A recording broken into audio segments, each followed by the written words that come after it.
வணக்கம், welcome to orange candy. நம்ம இன்னைக்கு பார்க்க போகிற ரெசிபி வந்து புளி சாதம் இல்லைன்னா புளியோதரை. இது வந்து நம்ம கோயில் பிரசாதம் ஸ்டைலில் எப்படி வீட்டிலே செய்யறதுன்னு பார்க்கலாம் வாங்க. ஸோ ஃபஸ்ட்டு வந்து அதுக்கு நம்ம மசாலா அரைக்கணும். ஸோ அந்த மசாலா அரைக்கிறதுக்கு வந்து ஒரு கடாயில் வந்து ட்ரை கடாயில் வந்து நம்ம மசாலாவுக்கு தேவையான பொருளாக ரோஸ்ட் பண்ணிக்கலாம். அதுக்கு வந்து 1 டீஸ்பூன் அளவுக்கு வந்து கடலைப்பருப்பு சேர்த்துக்கலாம். 1 டீஸ்பூன் அளவுக்கு வந்து உளுத்தம்பருப்பு சேர்த்துக்கலாம். 1/4 டீஸ்பூன் வந்து மிளகு, 1/4 டீஸ்பூன் வெந்தயம், 5 வரமிளகாய், 1 டீஸ்பூன் அளவுக்கு வந்து எள்ளு. இது எல்லாமே வந்து நம்ம நல்லா வந்து ட்ரை ரோஸ்ட் பண்ணி நல்லா அது மணம் வர வைக்க வந்து வறுத்துக்கலாம். இது எல்லாமே வந்து நல்லா வந்து நம்ம ட்ரை ரோஸ்ட் பண்ணிக்கலாம். இந்த பொடி வந்து நீங்கள் இது வந்து நம்ம வறுத்து பொடி பண்ணிடுவோம். இந்த பொடி வந்து நீங்கள் பல்காக கூட ப்ரிப்பேர் பண்ணி வச்சு எப்போ நீங்கள் புளி சாதம் செய்கிறீங்களோ அதுக்கு வந்து நீங்கள் யூஸ் பண்ணிக்கலாம்.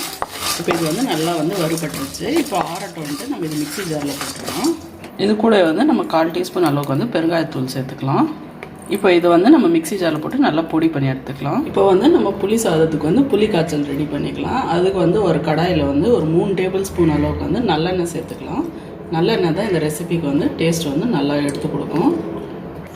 இதில் வந்து 1 டீஸ்பூன் வந்து கடுகு சேர்த்துக்கலாம். நம்ம 1 டீஸ்பூன் கடலைப்பருப்பு, 1 டீஸ்பூன் உளுத்தம்பருப்பு, ஒரு 3 வரமிளகாய், ஒரு கைப்பிடி அளவுக்கு இல்லைன்னா வந்து ஒரு 3 டேபிள் ஸ்பூன் அளவுக்கு வந்து வேர்க்கடலை நம்ம சேர்த்துக்கலாம். இதெல்லாமே நம்ம வந்து நல்லா வறுத்துக்கலாம் எண்ணெயில். இது கூட வந்து ஒரு கொத்து கருவேப்பிலை சேர்த்துக்கலாம். நீங்கள் ஃப்ரெஷ் கருவேப்பிலை இல்லைன்னா காஞ்ச கருவேப்பிலை எது இருந்தாலும் நம்ம வந்து இதில் சேர்த்துக்கலாம். இந்த கருவேப்பிலை வந்து நல்லா மணந்துக்கலாம். கூட வந்து 1/4 டீஸ்பூன் அளவுக்கு வந்து பெருங்காயத்தூள் சேர்த்துக்கலாம் நம்ம. இப்போ இது கூட வந்து நம்ம புளி கரைசல் சேர்த்துக்கலாம். புளி கரைசலுக்கு வந்து நான் வந்து ஒரு எலுமிச்சப்பழம் அளவு புளியை வந்து நல்லா 1 கப்பு தண்ணியில் வந்து நல்லா ஊற வச்சுருக்கேன். ஸோ ஃபஸ்ட்டு வந்து நம்ம 1 கப் தண்ணி வந்து அந்த புளி கரைசல் வந்து வடிகட்டி வச்சுக்கலாம்.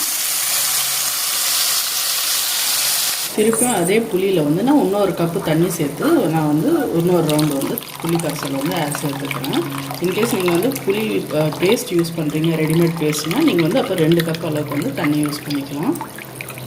இந்த புளி கரைசலில் வந்து 1/4 டீஸ்பூன் அளவுக்கு மஞ்சள் தூள் சேர்த்துக்குங்க. கூடவே வந்து தேவையான அளவுக்கு உப்பு சேர்த்துக்குங்க. இது வந்து இப்போ நல்லா வந்து ஒரு மீடியம் ஃப்ளேமில் வச்சுட்டு நம்ம ஒரு 10 நிமிஷம் அளவுக்கு வந்து இது நல்லா வந்து நம்ம கொதிக்க விட்டுடலாம். கொஞ்சம் நம்ம புளி கரைசல் வந்து நல்லா திக்காகட்டும்.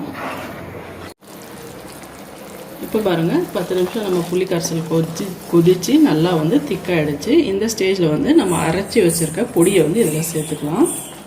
பொடியை சேர்த்து நல்லா கலந்து விட்டதுக்கப்புறம் நம்ம வந்து ஃப்ளேமை வந்து சிம் பண்ணிக்கலாம். சிம் பண்ணிட்டு நம்ம ஒரு 10 நிமிஷம் வந்து இது நல்லா கொதிக்க விடலாம். எண்ணெய் வந்து நல்லா இதில் பிரிஞ்சு வரட்டும். இப்போ பாருங்கள், சூப்பராக ஊரே மணக்கிற அளவுக்கு வந்து நம்ம புளி குழம்பு வந்து ரெடி ஆகிடுச்சு. எண்ணெய்லாம் வந்து நல்லா பிரிஞ்சு வந்து நல்லா சூப்பராக இருக்குது நம்ம புளி குழம்பு. ஸோ இந்த புளி கரைசல் இப்போ வந்து நம்ம வந்து சூடான சாதத்தோடு கலந்து இப்போ வந்து பரிமாறத்துக்கு ரெடியாக இருக்குது. ஸோ இப்போ வந்து நம்ம இதில் வெடித்த சாதம் போட்டு நம்ம கலந்துக்கலாம். இது கூட வந்து 1 கப் அளவுக்கு வந்து அரிசி வந்து வடித்து வச்சுருக்கேன். ஸோ அதை வந்து சேர்த்து நல்லா கலந்து விட்டுக்கலாம். இப்போ இது வந்து நம்ம கட்டிலாம் இல்லாமல் நல்லா உதிரியாக கலந்து விட்டுக்கலாம்.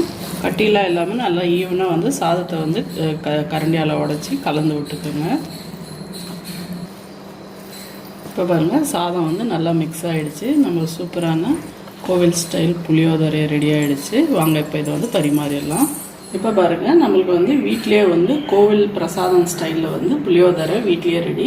கண்டிப்பாக இந்த ரெசிபி ட்ரை பண்ணி பாருங்கள். உங்களுக்கும் பிடிக்கும்னு நினைக்கிறேன். ட்ரை பண்ணி பார்த்துட்டு எப்படி இருந்துச்சுன்னு வந்து கமெண்ட் செக்ஷனில் சொல்லுங்கள். அப்புறம் இந்த வீடியோ உங்களுக்கு பிடிச்சிருந்தா லைக் பண்ணுங்கள், ஷேர் பண்ணுங்கள். அப்புறம் மறக்காமல் எங்கள் சேனல் ஆரஞ்சு கேண்டிக்கு சப்ஸ்கிரைப் பண்ணுங்கள். நன்றி, வணக்கம்.